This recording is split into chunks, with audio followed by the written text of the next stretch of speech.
வாழ்க வையகம், வாழ்க வளமுடன். மதிப்புக்கும் மரியாதைக்குரிய பேராசிரியர் பழனிசாமியாருக்கு சத்குரு வேதாத்தியம் மகிழ்ச்சி யோகாவின் சார்பாக வருக வருக வருக அவர்களை சிறப்புரையாற்றுமாறு கேட்டுக்கொள்வோம். ஐயா, நீங்க பேசலாம். வாழ்க வளமுடன். வாழ்க வளமுடன். கேக்குதுங்களா ஐயா? கேக்குது. Okay okay.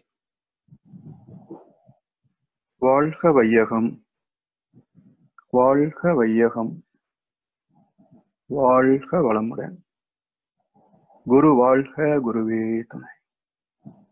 சிந்தனையை, உடல் நலத்தை சீரமைத்து உய்வித்த குருவே வாழ்க. வாழ்க வளமுடன், வாழ்க வளமுடன், வாழ்க வையகம்.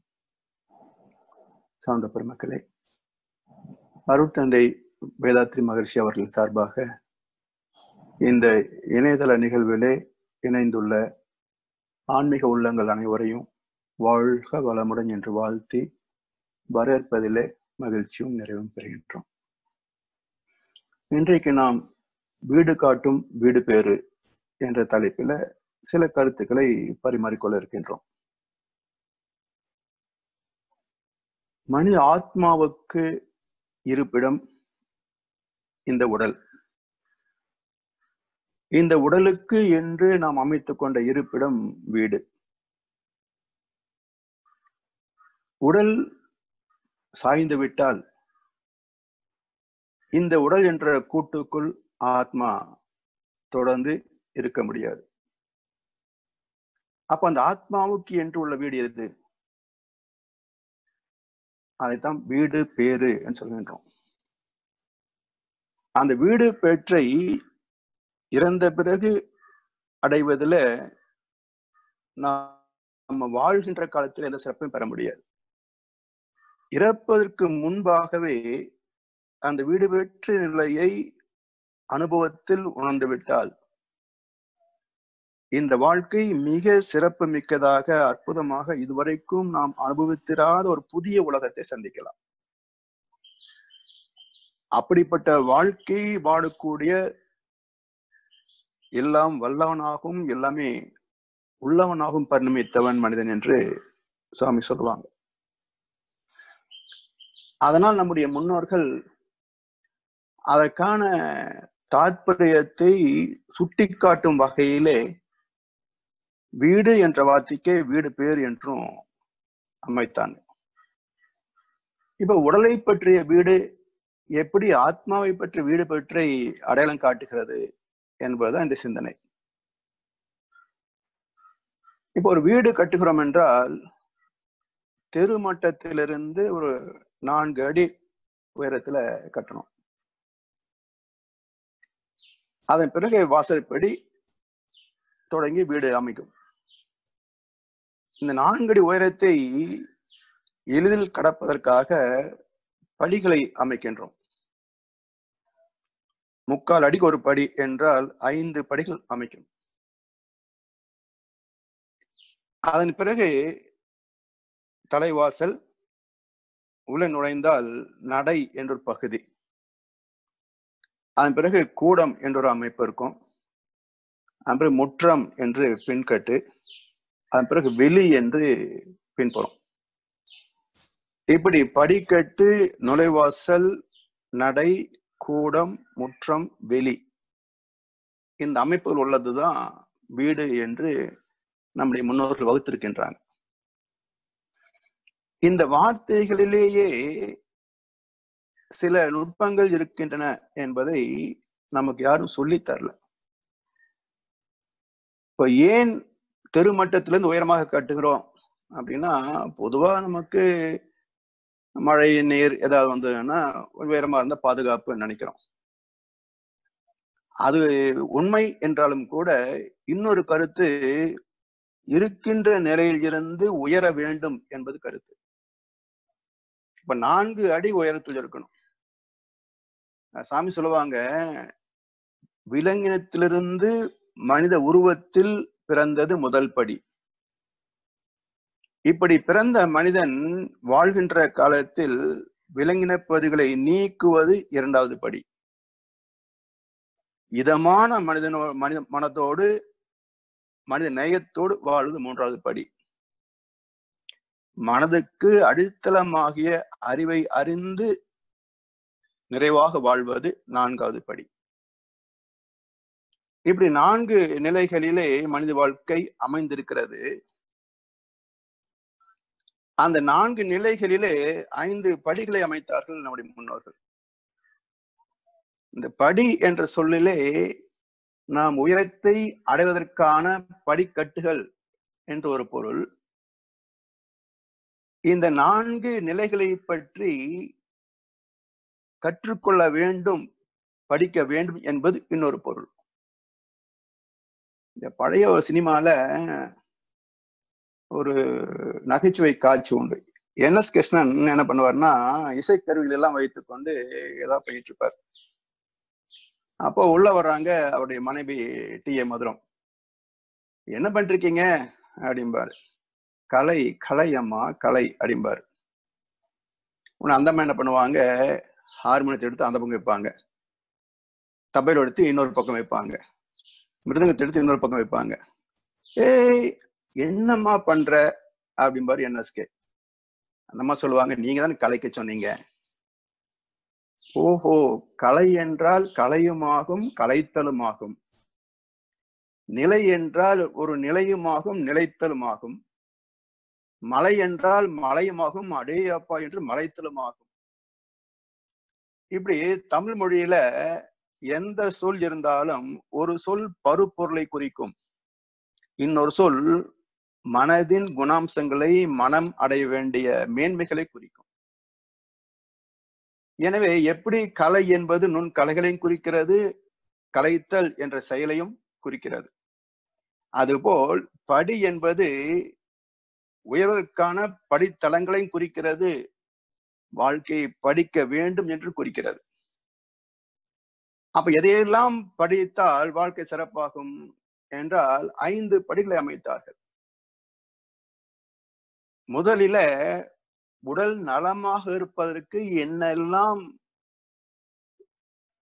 தெரிந்து கொள்ள வேண்டிய விஷயங்கள் உண்டோ அவற்றை படிப்பது. 2வது மனதை நிறைவாக வளமாக வைத்துக் கொள்வதற்கு என்னெல்லாம் தேவையோ அவற்றை படிப்பது. 3வது உறவை நட்பை காத்து கொள்ளக்கூடிய வகையில எப்படி நாம் நடந்து கொள்ள வேண்டுமோ அதை படிப்பது. 4வது வினை பதிவாம் சுமையை விடுத்து தூய்மை பெறவே நினைவாய் உடல் எடுத்தோம். அந்த ஆத்ம தூய்மைக்கான படி 4வது. இந்த ஆத்மா எங்கிருந்து வந்ததோ அந்த பரமாத்மாவோடு இணைவதில் பிரம்மஞானம் பெறுவது என்பது 5வது படி. இப்படி உடல் நலம், மனபலம், நட்பு நலம், ஆத்ம தூய்மை, பிரம்மஞானம் என்ற 5 படிகளை படித்திருக்க வேண்டும் ஒவ்வொரு மனிதனும். அப்படி படித்தால் மட்டும் போதுமா என்றால் கற்றபடி நிற்க வேண்டும், நடந்து காட்டணும். அப்ப நடை என்றால் நடக்கின்ற இடமும் ஆகும், வாழ்க்கையில் நடந்து காட்டுதலும் ஆகும். அதற்கு வள்ளுவ பெருந்தகை சொன்னாரு, கற்க கற்பவை கற்ற கற்க கசடர கற்பவை கற்றபி நிற்க அதற்கு தக. சில பேர் சொல்லுவாங்க களவும் கற்று மற அப்படிம்பாங்க. இது யாரோ போக்கத்தும் சொன்ன பழமொழி. இது கற்ற ஒன்று மறக்காது. இதுதானே நம்ம அனைவருடைய அனுபவங்களும். விஞ்ஞானம் என்ன சொல்றது? Characterisation can never be erased. பெற்ற அனுபவம் அது அழிந்து போவதில்லை, மறந்து போகலாம், ஆனா அழிந்து போகுமானா போகாது, மறந்து நிலைக்கு வந்துருமே. எனவே எதை கற்க வேண்டும் என்றால் களவை கற்க கூடாது. வள்ளுவ பெருந்தகை தெளிவா சொன்னார், கற்க கசடர எவற்றை கற்பவை, கற்க வேண்டியவற்றை மட்டும்தான் கற்க வேண்டுமே தவிர கூடாதவற்றை கற்கக்கூடாது.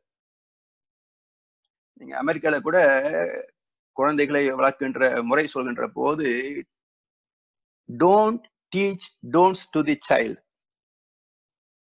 Teach only dos. எதை செய்ய வேண்டுமோ அதை மட்டும்தான் குழந்தைகளுக்கு கற்றுக் கொடுக்க வேண்டும். அந்த பண்பாடு அங்க இருப்பதனால்தான் இரவு 12 மணி அளவிலே கார்ல பயணித்தாலும் கூட அந்த சாலையில யாருமே இருக்க மாட்டாங்க. ஏதோ 1-2 வண்டிகள் போயிட்டு வந்துட்டு இருக்கும். ஆனாலும் அந்த ரெட் சிக்னல் விழுந்தாலும் நிறுத்திடுவாங்க.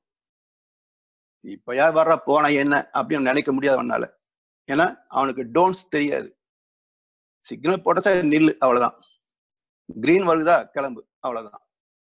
சோ டூஸ் ஒன்றுமே அவனுக்கு சொல்லி கொடுக்கப்பட்டதனால் அவன் முரணாக நினைப்பதே கிடையாது. இந்த கொண்டக்க மாட்ட புத்தியெல்லாம் நம்ம கிட்ட தான் இருக்கும்.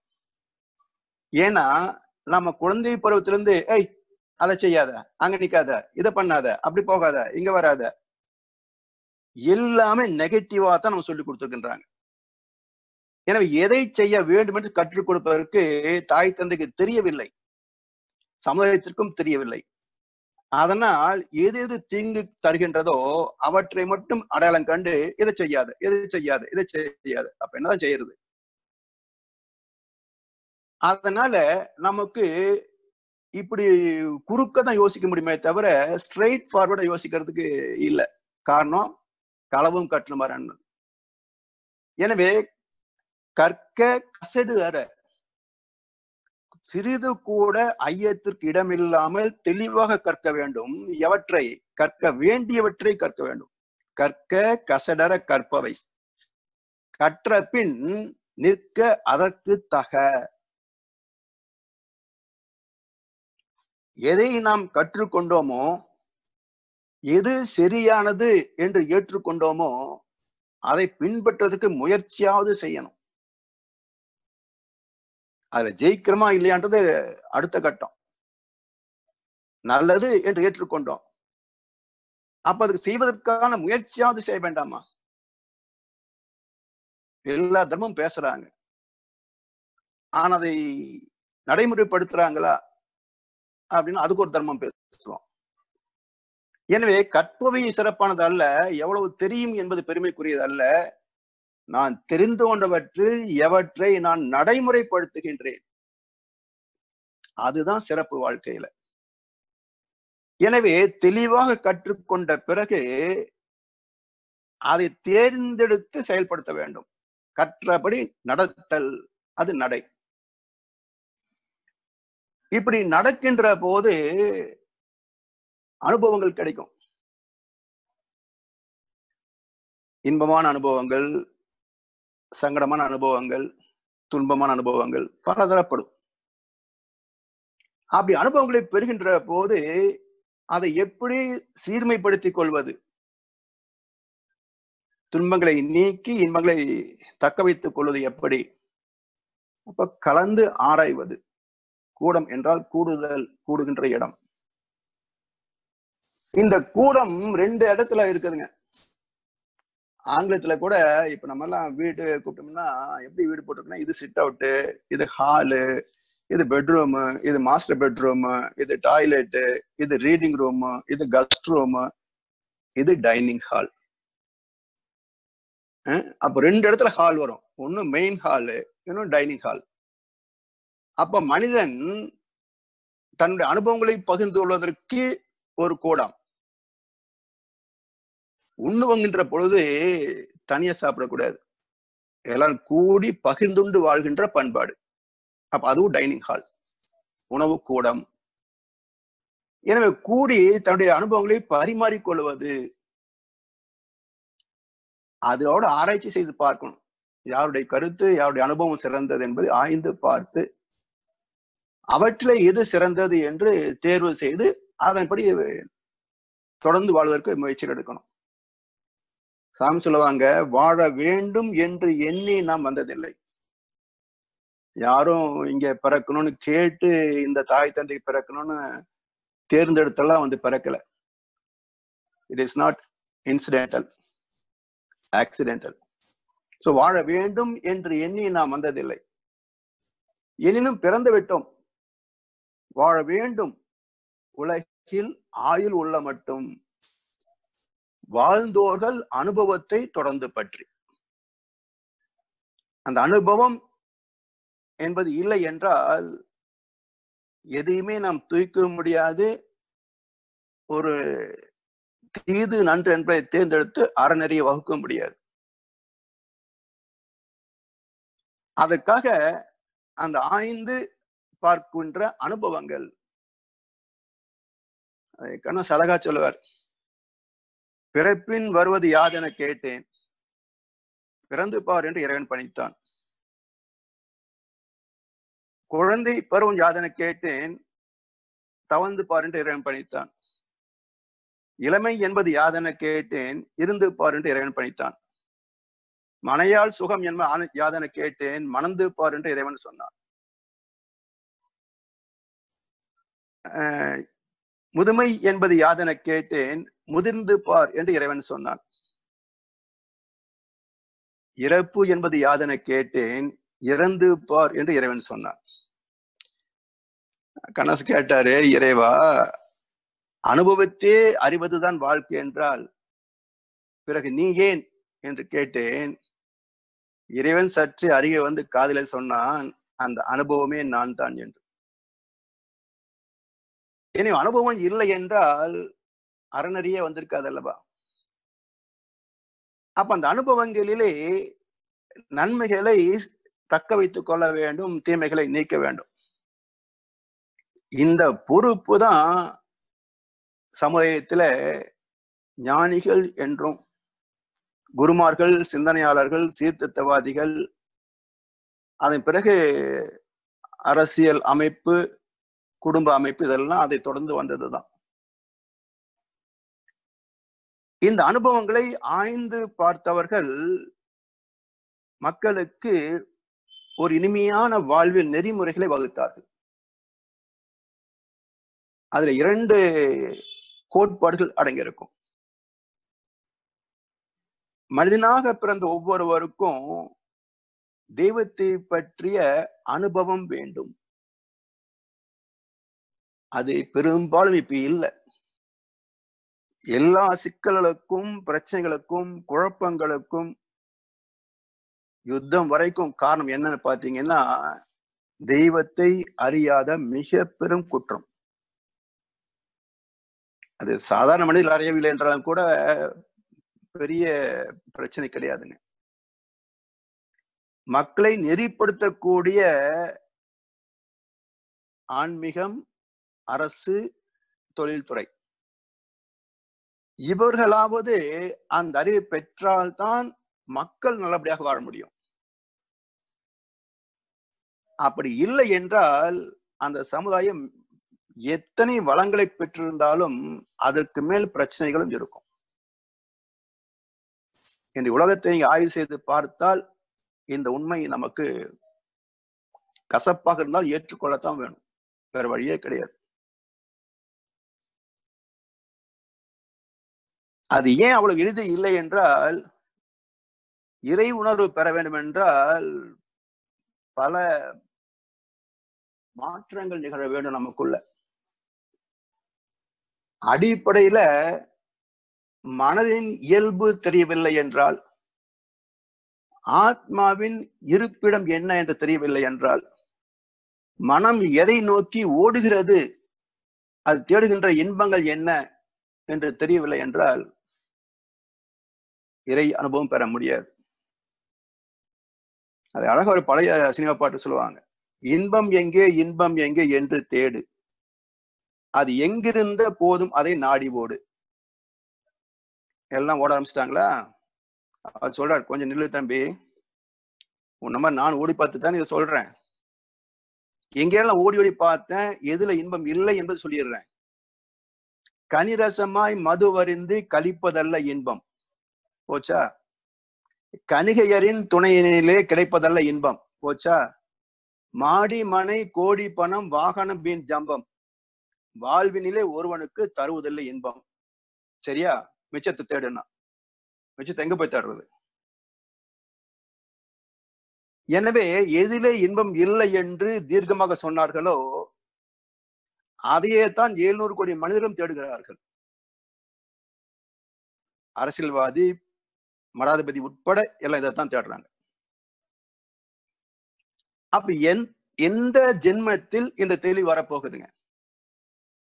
வாழ்ந்து கண்டவங்க தெளிவா சொல்லிட்டாங்க, பொருள் வயப்பட்ட வாழ்க்கையிலே திருப்தி இல்லை, இன்பத்தை நீ முழுமைப்படுத்திக் கொள்ள முடியாது. இன்பம் இருக்கு, ஆனா அந்த இன்பத்தில் மனம் திருப்தி அடைவது இல்லை.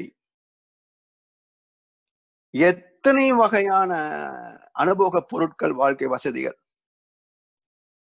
ஒன்று புதிது என்றால் அதுக்காக ஏங்குகிறது மனசு.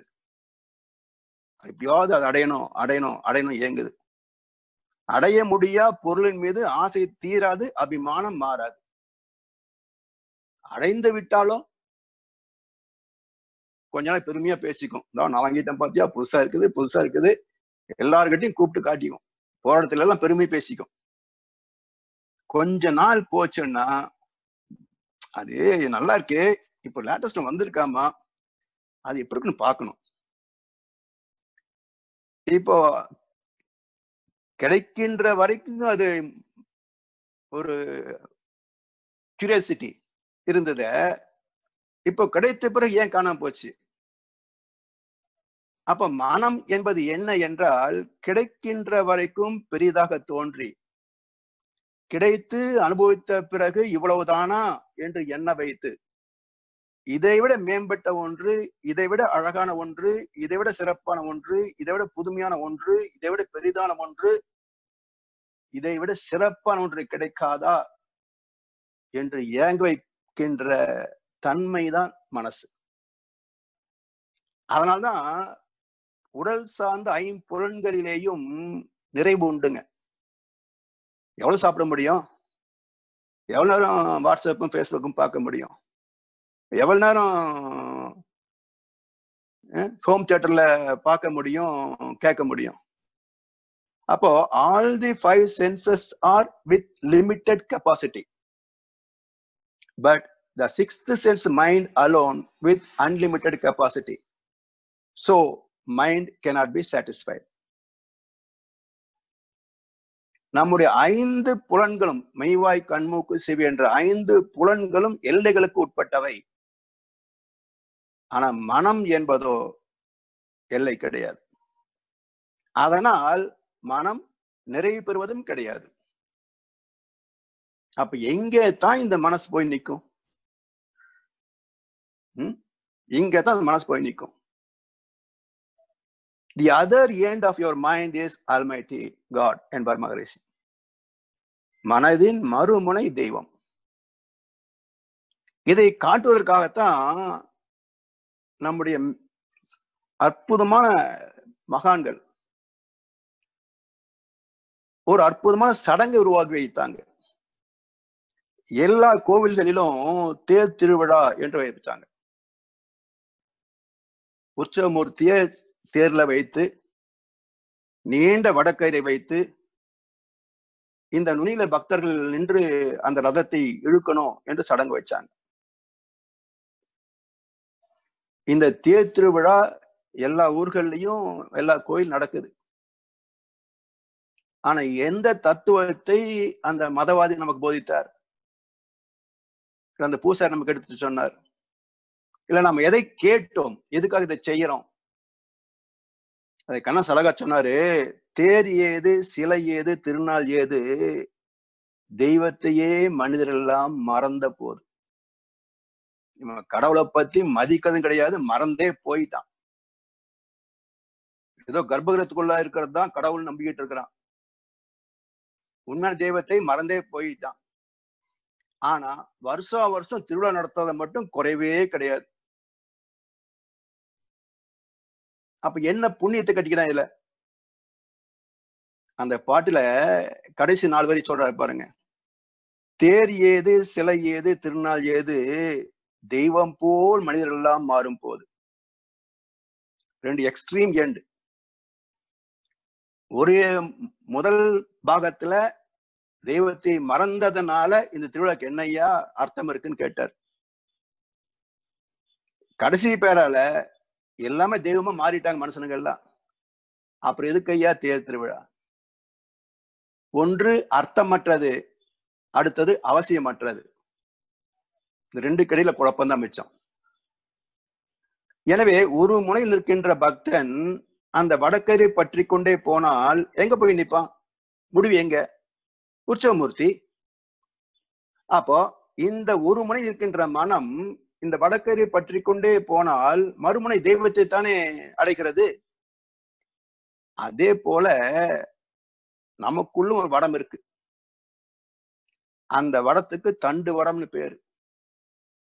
அதன் கீழ் நுனி மூலாதாரம், மேல்நுனி சகசிராதாரம்.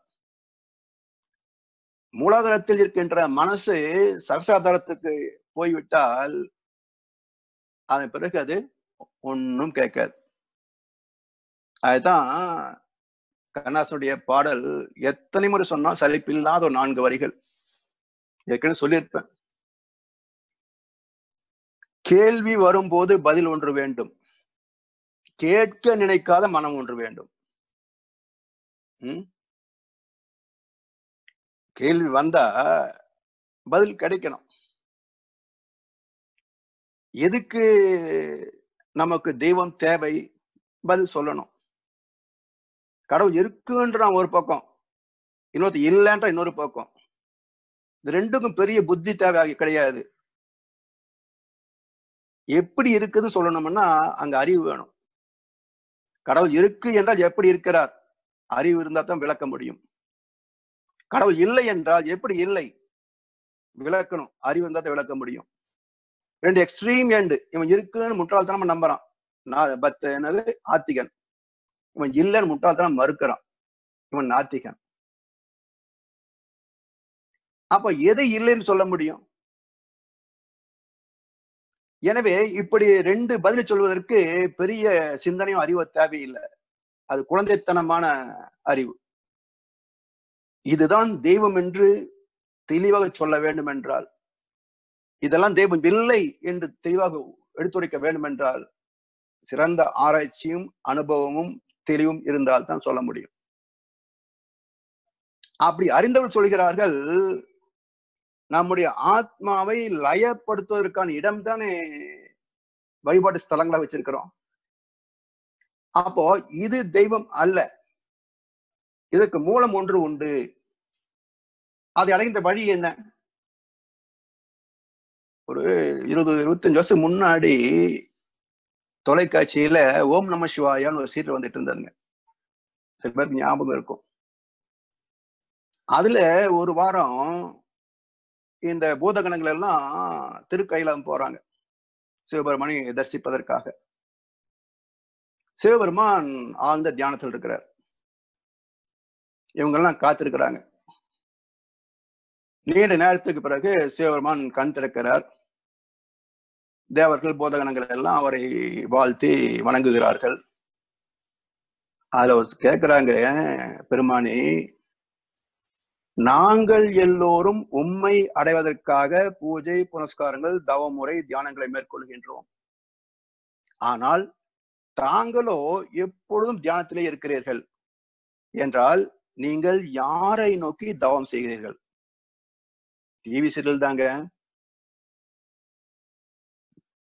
பல ஆண்டுகள் ஆகி எனக்கு மறக்காத அந்த வசனம்.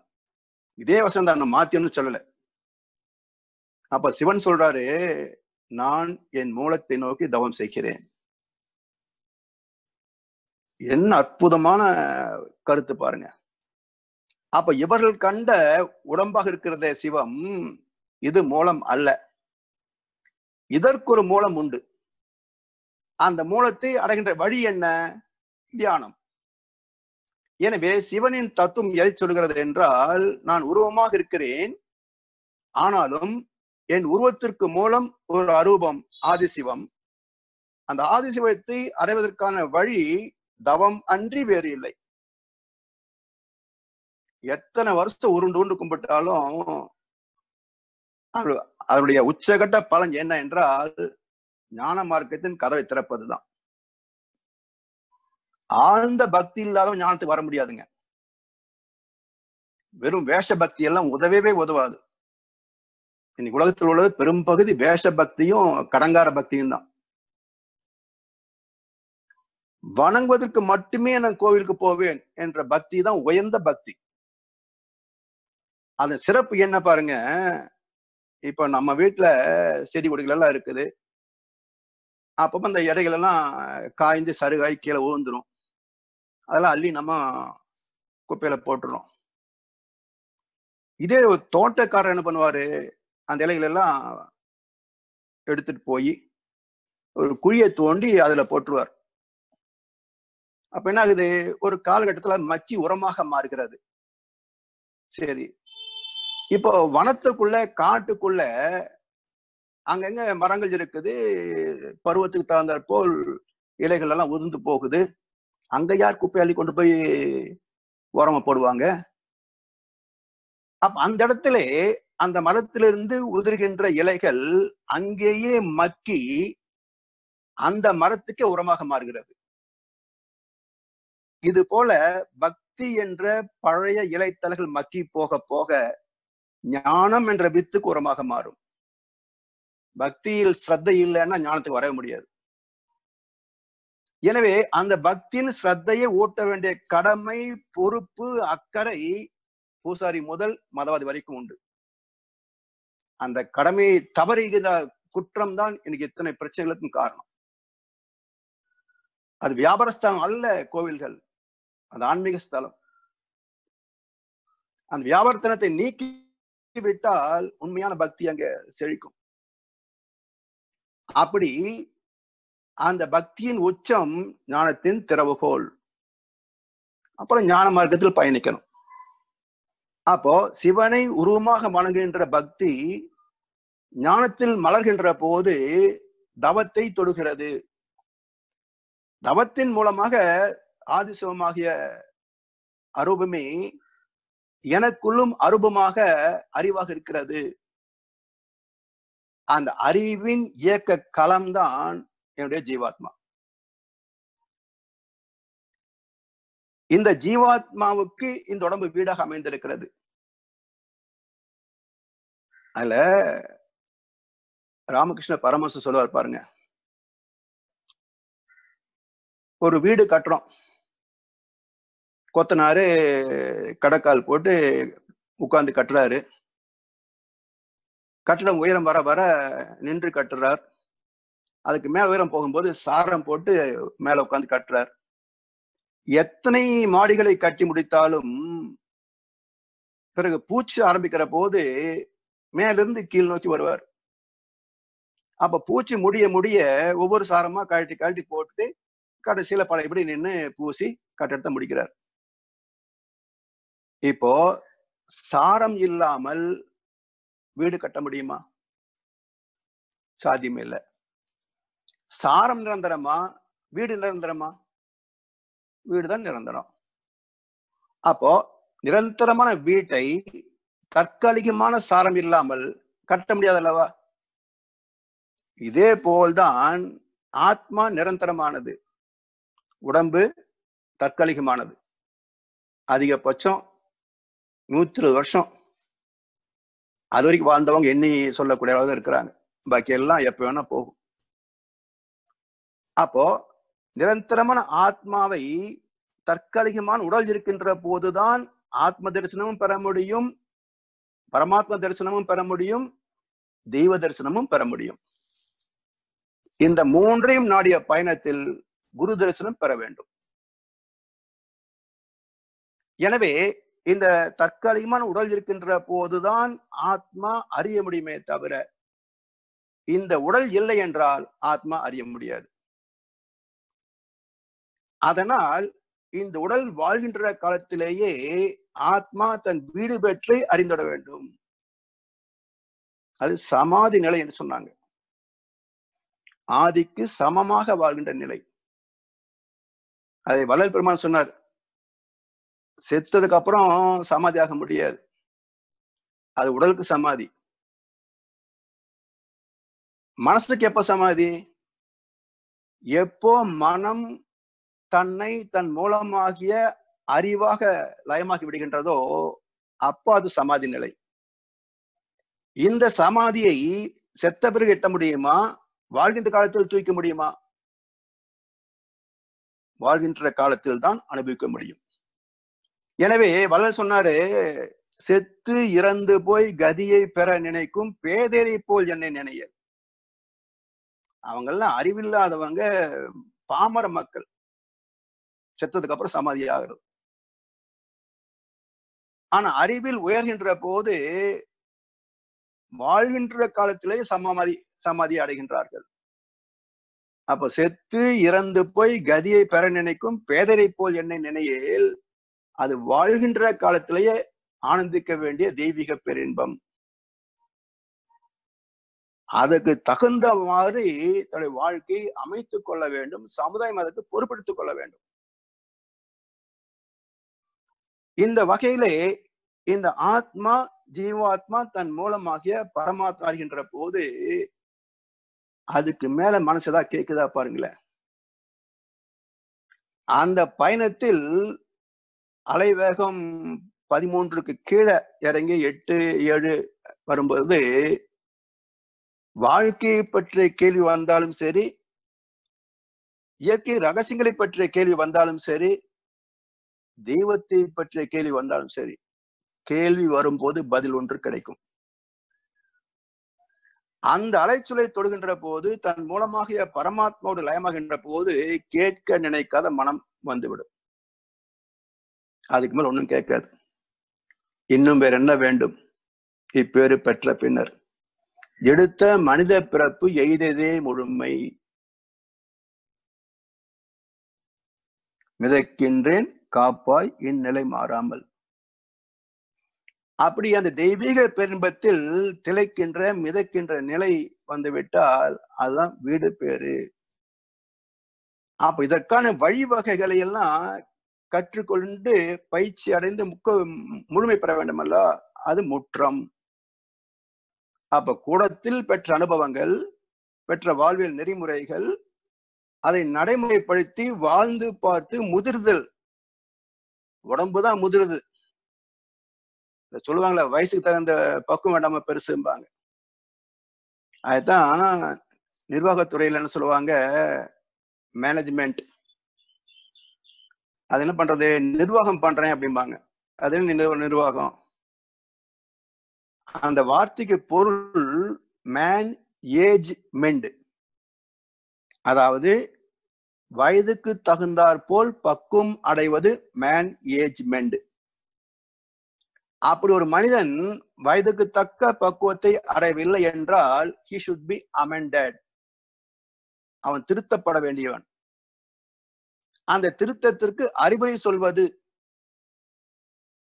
அது கமெண்ட். இப்படி செய்யணும் கமாண்ட், இப்படி செய்தால் தண்டிக்கப்படுவாய் டிமாண்ட். இப்படி ஒரு மனிதனுடைய பக்குவம் பெறுவது முதிர்தல், அது முற்றம். இதுல மறந்துட்டேன். சரிங்க, ஓகே. அதாவது நிர்வாகத்துல மேனேஜ்மெண்ட் சொல்றாங்க பாருங்க, மேன் ஏஜ் மெண்ட், அதாவது வயதுக்கு தகுந்தாற் போல் மாற்றம் பெற வேண்டும். அப்படி மாற்றம் பெறவில்லை என்றால் he should be amended. Amendment, amend பண்ணணும். அப்படி திருத்தி அமைப்பதற்கான அறிவுரைகளை சொல்லுவது கமெண்ட் அண்ட் கமாண்ட். அப்படி திருந்திக் கொள்ளவில்லை என்றால் சிறு தண்டனைகள் மூலமாக திருத்துவது. இப்படி அனுபவத்தின் மூலமாக முதிர்ச்சி அடைவது முற்றம். முற்றத்துக்கு பிறகு வெளி, ஓபன் ஸ்பேஸ். அந்த வெளியை புரிந்து கொள்ள வேண்டும். இப்போ அதாவது நம்ம சந்திக்கிறதுக்கு வீட்டுக்கு போறோம், அவர் இல்ல, வீட்டுல சொல்றாங்க அவர் கொஞ்சம் வெளியே போயிருக்காருங்க, நீங்க உட்காருங்க, வந்துருவாருங்க 5 நிமிஷத்துல அப்படின்ற. உட்கார்ந்தோம், 5 மினிட்ஸ்ல அவர் வந்துடுறாரு. எங்க போயிருந்தீங்க? ஒன்னும் சும்மா அப்படியே வெளியே போயிட்டு வந்தேன் அப்படின்றாரு. ஏன் வெளியே போகணும்? தண்ணிக்குள்ள போகலாம், நெருப்புல போகலாம், செவுத்துல போய் முட்டிக்கலாம். அப்ப ஏன் வெளியில போறோம்?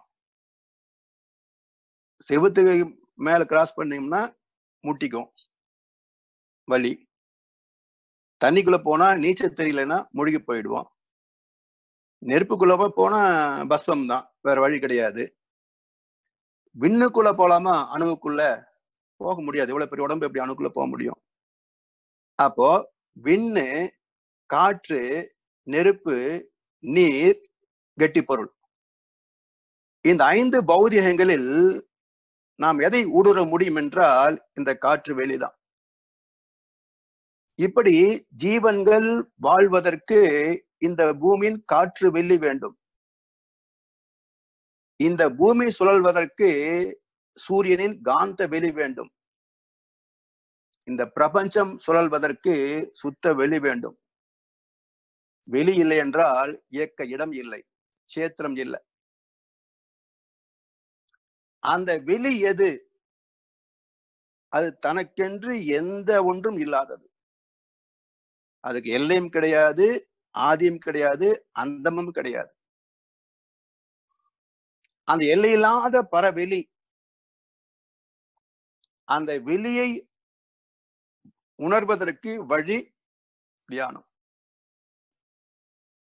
அப்படி உணர்கின்ற போதுதான் அந்த வெளியே எல்லாமாக மாற்றம் பெற்ற போது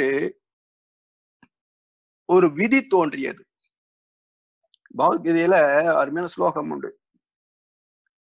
வினை, வினை பலன், வினை தலைமை இவற்றை இறைவன் உலகுக்கு உண்டு பண்ணவில்லை, இயற்கையை இங்கனம் சேவிக்கிறது.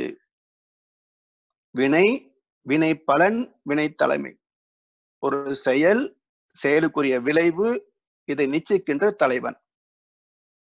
இவற்றை இறைவன் உலகுக்கு செய்யவில்லை. யார் செய்தாங்க? இயற்கையை இங்கனம் சேவிக்கிறது. அடுத்த கேள்வி வந்தே ஆகணும். அப்படி என்றால் இறைவன் வேறு, இயற்கை வேறா? இறைவன் என்பது சுத்த வெளி. இயற்கையின் விளக்கம் என்ன என்றால், இயல்புக்கத்தால் இயங்குகின்ற அனைத்தும் உள்ள களம் இயற்கை, பிரபஞ்சம், யூனிவர்ஸ். இயல்புக்கத்தால் இயங்குகின்ற அனைத்தும் உள்ள இடம் இயற்கை. அதனால் இந்த இயற்கை ஒரு விதியை வகுத்து கொண்டது. காரணம் அந்த சுத்தவெளியின் அறிவு. அந்த விதிக்கு ஒத்து வாழ்கின்ற வரைக்கும் நன்மைகள், விதியை முரண்படுகின்ற போது, அலட்சியப்படுத்துகின்ற போது துன்பங்கள். அப்போ அந்த விதியை அலட்சியப்படுத்துவது யார்? மனசு. அதுக்கு என்ன அழகா சொன்னாரு, வாசல் ஒன்று இருக்கும், ஆசை கொண்ட நெஞ்சம் தனில் வழி 2 இருக்கும்னார். வாசல் ஒன்று, செயலுக்கு விளைவு என்ற இயற்கை விதி. ஆசை கொண்ட நெஞ்சம் தனில் வழி 2 இருக்கும். தர்மத்தின்படி அடைய முடியுமான்னு பார்க்கும்.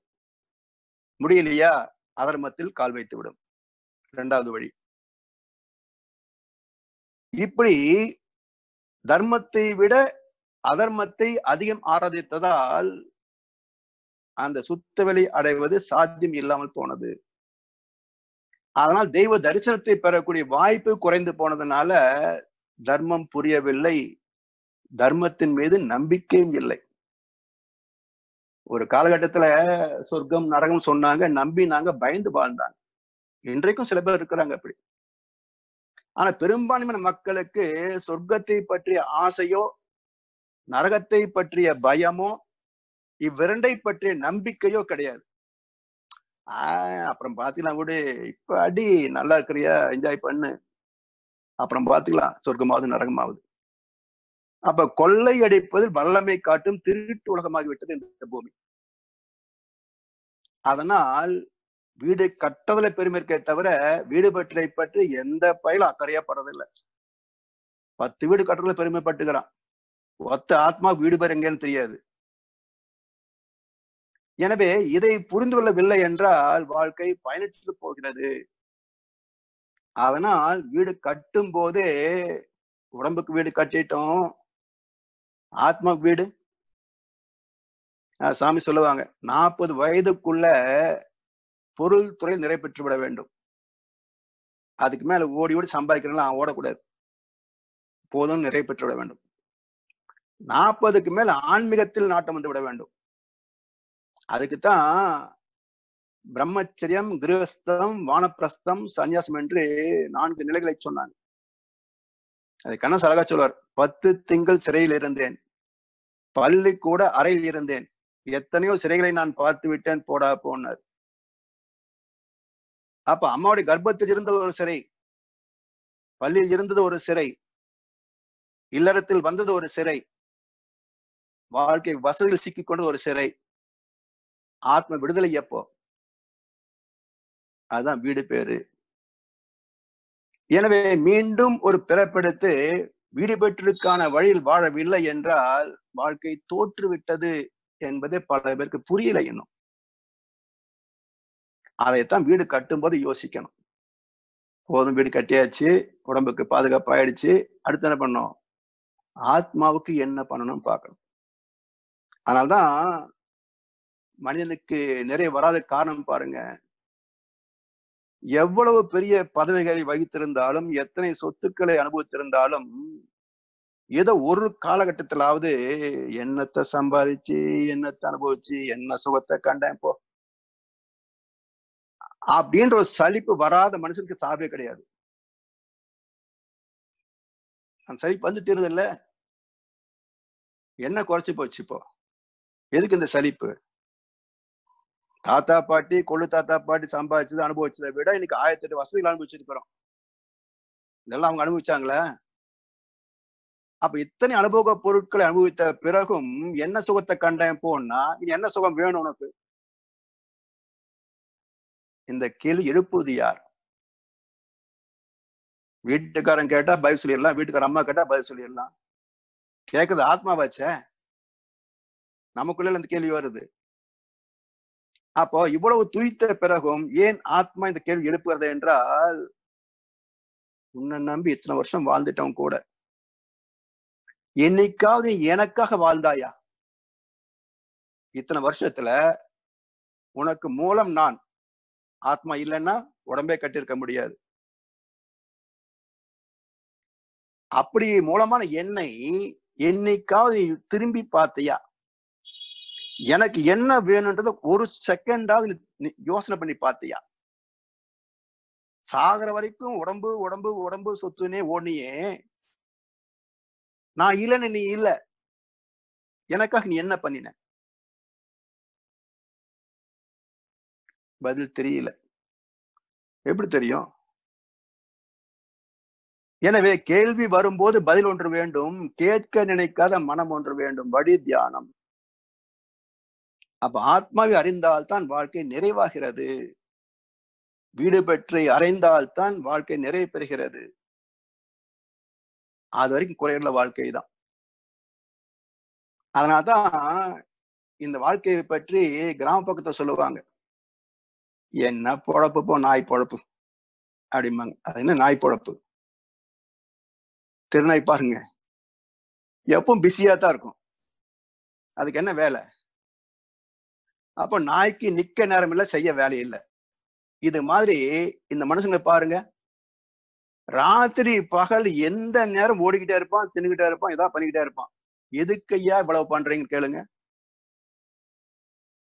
ஏதாவது உறுப்பினர் பதில் சொல்ல முடியுமா 700 கோடி மக்கள்ல? எனவே வாழ்வின் நோக்கம் தெரிந்து வாழவில்லை என்றால் ஒவ்வொரு மனிதனின் பொழப்பும் ஒரு நாய் பொழப்பு. நோக்கம் தெரியாத வாழ்க்கை, நோக்கத்தை நோக்கி பயணிக்காத வாழ்க்கை, அர்த்தம் இல்லாத வாழ்க்கை, திருப்தி இல்லாத வாழ்க்கை. அப்போ உண்மையிலேயே யார் நிறைவாக வாழ முடியும் என்றால், யார் படி ஏறும் போதே படிக்க வேண்டும் என்று நினைத்து, படித்த பிறகு நடக்க வேண்டும் என்று நினைத்து, பெற்ற அனுபவத்தை கலந்து வயதுக்கு தக்க முதிர்ச்சி பெற்று வெளியை நோக்கி பயணிக்கிறார்களோ அந்த வாழ்க்கையே நிறைவான வாழ்க்கை. அதைத்தான் வீடு காட்டும் வீடு பேரு. அதை புரிந்து கொண்டா வீடு கட்டுவதில் பெருமைப்பட மாட்டோம். என்றைக்கு வீடு பேரை அறிகிறோனோ அன்றைக்கு நான் பெருமைப்பட வேண்டிய நாள். அதுதான் உண்மையான வெற்றிகரமான நாள். அதை அடையக்கூடிய வகையிலே மகர்ஷி அவர்கள் எத்தனையோ மகான்கள் காட்டிய வழிகளை எளிமைப்படுத்தி விஞ்ஞானத்தோடு இணைத்து இன்றைய காலத்திற்கு தக்காற் போல நமக்கு பயிற்சிகளோடு இணைத்து கொடுத்திருக்கின்றாங்க. இதை பெற்ற அனைவரும் பாக்கியசாலிகள். இந்த பாக்கியத்தை பெறுவதற்காக எத்தனையோ பேர் எத்தனையோ கஷ்டப்பட்டிருக்கிறாங்க. நமக்கு ரொம்ப சிம்பிளா ஈஸியா வீட்டுக்கே வந்து கொடுத்துட்டாங்க. அதனால அதனுடைய மகத்துவம் புரியல. இதை புரிந்து பயன் கொண்டு நாமும் நல்ல முறையிலே வெற்றிகரமாக விடுபற்றி உணர்ந்து வாழ்ந்து மற்றவருக்கும் ஒரு எடுத்துக்காட்டாக வழிகாட்டி அமைவோம் என்று சொல்லி இந்த விளக்கத்தை நிறைவு செய்கின்றோம். வாழ்க வளமுடன், வாழ்க வளமுடன், வாழ்க வையகம்.